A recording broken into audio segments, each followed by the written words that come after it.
nous partager information avec l'autorité sanitaire, qui a fait intervention communautaire.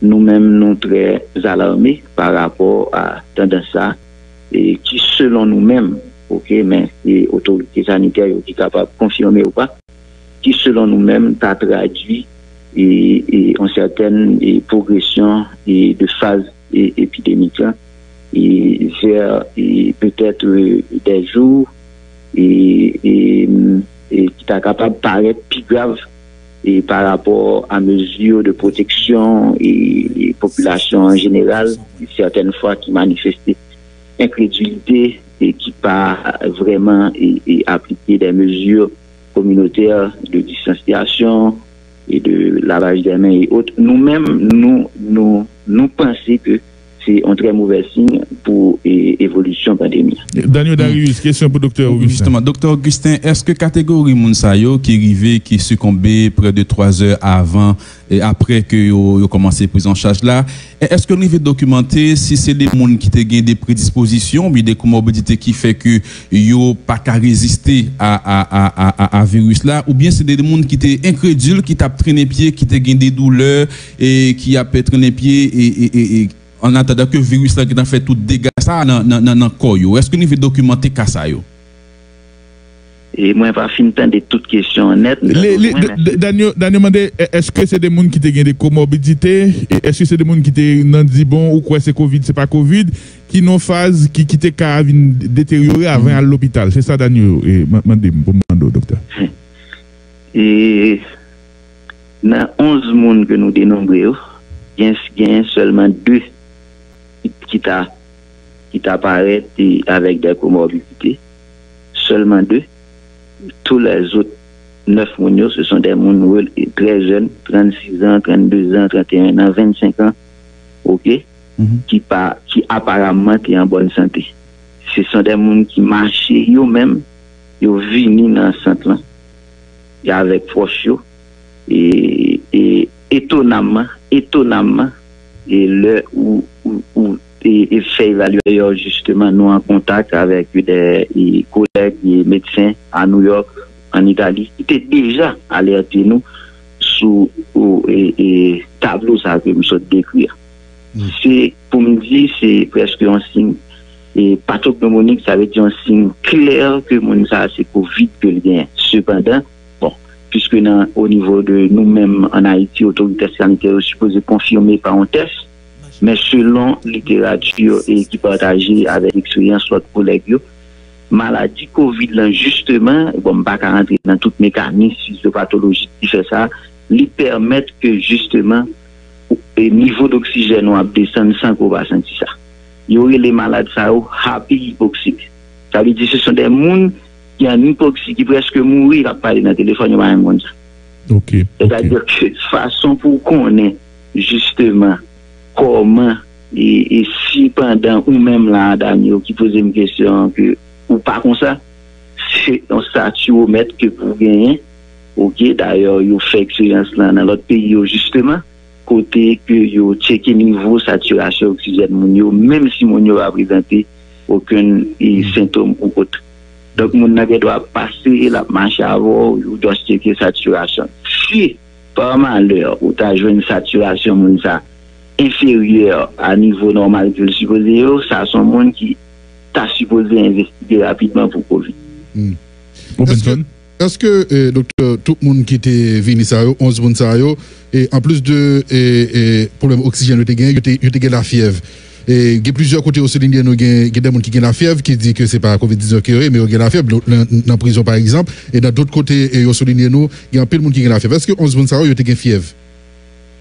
Fièvre, là, on n'est capable de rapporter notion de fièvre. Le monde arrivé devant personnellement, s'il était bon thé, s'il était bon Tylenol, dans le moment, ça, ou bien doit pas besoin de la fièvre dans sous lit. Il y a là-dedans qui a la fièvre, mais il y a là-dedans qui n'a pas bien la fièvre, mais cependant, dans l'interrogatoire là, la rapporté que il y a une notion de fièvre. Parce que le monde n'a pas qu'à connaître s'il y a la fièvre. L'absence d'école était chaud. Donc, mais c'est une notion de fièvre là qui est importante. Ok. Maintenant, dernière question avant de remercier pour l'éditorial là. Problème oxygène a été un problème nous avons évoqué là. Comment tu as réussi à résoudre? Est-ce que nous avons un générateur oxygène? Est-ce que nous avons besoin d'un générateur oxygène à côté de mise en place où tu as évoqué là pour gagner bonbonne en surplus, docteur Augustin? Et nous profiter de l'opportunité pour nous remercier UNICEF et autorités sanitaires ministérielles qui ont agi rapidement et contacté nous pour te permettre que nous arriver et remplir près de 70 bonbonnes hier et au bénéfice de service là, et nous pensons que nous gagnons un accord avec eux que autant que nécessaire nous sommes capables de gagner accès à un fournisseur privé que UNICEF supporté pour permettre que l'hôpital Saint-Luc et aussi d'autres hôpitaux qui sont en difficulté par rapport à Covid là capable d'approvisionner. L'hôpital Saint-Luc a un générateur d'oxygène pâle, néanmoins, et qui dépassé par capacité de production nous, avec un flux de malades que nous constatons ces derniers jours, plus précisément. Donc c'est pour ça que nous dépendons justement de support ça que nous recevons de l'UNICEF et de l'autorité santé publique. Maintenant, si vous avez pour parler avec les populations par rapport à nouveaux données, ça, ce que vous avez dit, docteur Augustin? Et nous pas besoin de suspendre répéter. Et nous-mêmes qui en première ligne, nous chaque jour, nous avons 17 ans, jusqu'à 17 ans, nous avons des patients. Et nous avons grand monde 92 ans, nous avons 46 ans. Donc c'est plus que jamais en réalité.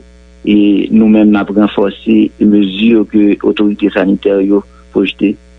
Et ce n'est pas une maladie inventée. C'est pas une maladie politique, c'est une maladie bien réelle. D'ailleurs, nous voyons le rapport et site que le ministère a partagé et journalièrement, il est continuellement en hausse, plus que jamais. Il faut que nous arrêtions la caille, mettez masque, lavez mains 100 fois par jour, prendre toutes les précautions nécessaires, parce que nous-mêmes, nous voyons changement dans l'afflux avec les catégories de sévérité malades qui ont venu ces derniers jours. Merci un peu, docteur Augustin. Merci à présenter remerciements et toute équipe, tous les professionnels de santé qui campé sur la ligne de front, qui a fait prise en charge de frères de sœurs qui a gagné Covid là. Merci beaucoup, docteur Augustin. Passons une bonne journée. C'est moi qui vous remercie. Merci. Voilà, merci beaucoup. C'était le docteur Marc-Étienne Augustin, directeur de l'hôpital Saint-Luc. Bagan, m'a pas ajouté encore, nous t'attendez. Nous propose là, tout court, nous rentré dans l'éditorial qui est dans le livre de ce matin, qui est signé par France Duvade. Sous liste intervenant, nous avons pour nous parler de toutes ces cas dans le panel là avec docteur Dimitri Henris, qui sont urgentologues 2 mois après, qui regardent sous réponse au Covid. Et puis, leader petit dessin Moïse Jean-Charles Lapa avec nous, une brigade Covid qui est titré un 14 mai. Comme hier, comme aujourd'hui. Il y a de cela 9 ans, Michel Martelly prêtait serment et devenait président de la République d'Haïti. Depuis la fameuse fête publique organisée au Champ de Mars 1 an plus tard pour célébrer la date du 14 mai, fête au cours de laquelle un vieux député plia ses genoux pour remercier le président de ses bienfaits et se jeta dans l'opprobre le 14 mai est de moins en moins célébré par ceux qui avaient remporté l'élection présidentielle particulière de 2010 à 2011. Il se remémore la victoire en privé, mais aucune joie en public n'est affichée. Le temps a passé, les motifs de célébration sont devenus rares et les présidents qui ont succédé à Michel Martelly ont prêté serment un 7 février. Le 14 mai est devenu une date normale. 9 ans plus tard, que reste-t-il de la présidence de Michel Martelly? De grandes promesses, beaucoup d'espoirs déçus et le constat d'un immense gâchis. Comme souvent dans l'histoire de nos présidents, la réussite des uns se juge à l'aune des échecs des autres. Michel Martelly, de ce point de vue, a été très chanceux. La situation depuis son départ du pouvoir s'est dégradée pour Haïti et les Haïtiens. Son bilan est meilleur parce qu'après lui, il y a eu pire. La justice ne s'est pas renforcée, la lutte contre la corruption n'a pas porté ses fruits. Les accusations d'hier restent à l'état de soupçon. La faim s'est étendue à des couches plus larges de la population. Les institutions se délitent chaque jour un peu plus. Les milliards passent, les problèmes restent.